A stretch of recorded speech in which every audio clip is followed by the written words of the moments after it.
Sabi ika ng asawa ko'y, may pusit diyan sa rep, iyon ang lutuin. Aba, ay wala naman ako maisip na luto ng pusit, kundi aring adobo, ang pagkakasarap na rin daling aray. Go!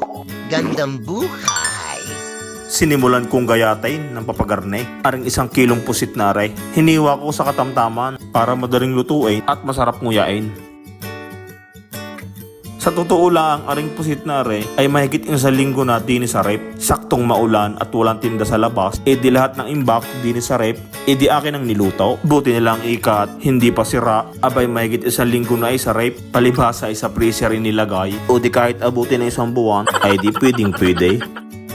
O di nung makapagpainit na ako ng kawali, inilagay ko na ang mantika, saka ko isinunod ang bawang. Hindi ko na pinatagal ang pagigisa. Noong lumabas na ang aroma ng bawang, saka ko na isinunod ang sibuyas. Pakaunting halo-halo lang hanggang sa lumabas din ang aroma. O di nung mahalo ko ng 2 iyan, isinunod ko na ang pa-cubes na kamatis. Kung makapaghalo, kala mo na may napakagaling na magluto ay.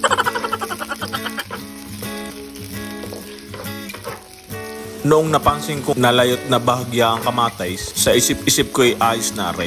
Saka ko na inalagay ang 1 kilong pusay. Pinagsama-sama ko na diyan para isang lutuan na. Halo-halo lang ulay para sumama sa pusay ang katas ng pinaggisahan ng bawang at sibuyas pati ng kamatis.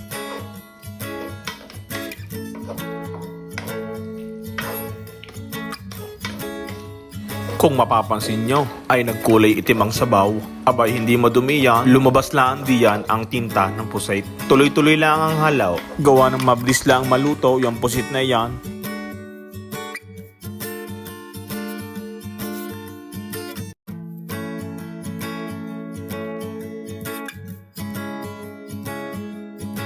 O di nung nakita ko nagtubig na, hinalo ko ulit ng kaunti. Gawa ng iyan ay ating sasalain. Hindi pa natin ito nalalagyan ng pampalasa.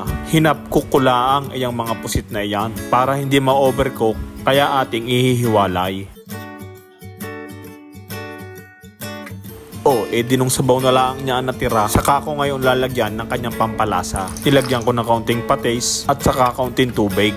Kung mapapansin ninyo, patis ang ginamit ko. Nakakalimutan ko nga palang bumili ng tuyo. Alay, pwede na re, pampaalat. Noong inilagay ko na, saka ko ngayon hinalo-halo ulit. Nilagyan ko ng tansya-tansyang suka. Tapos syempre, hindi ko hinalo. Hinayaan ko na lang ang kumulo.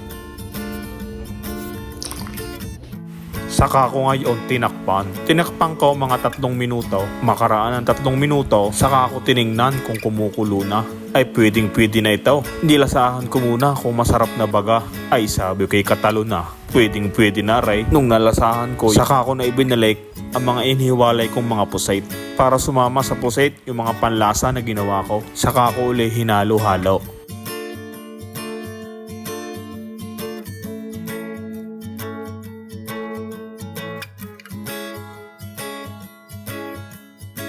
Noong makabulak, ibinukod ko ulit ang pusit.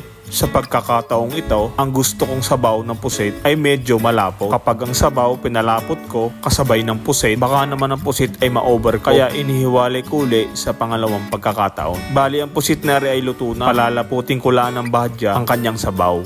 Iniga-iga ko ng kaunti para tuong malasang malasa ang sabaw niya. Sa tingin ko'y panalong-panalo na rin, pwedeng-pwede na ang garning kalapot na sabaw.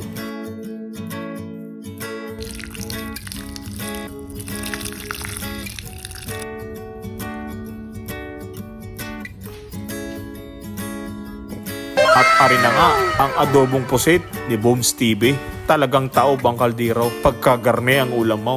Ay papaano? Tara, kain na!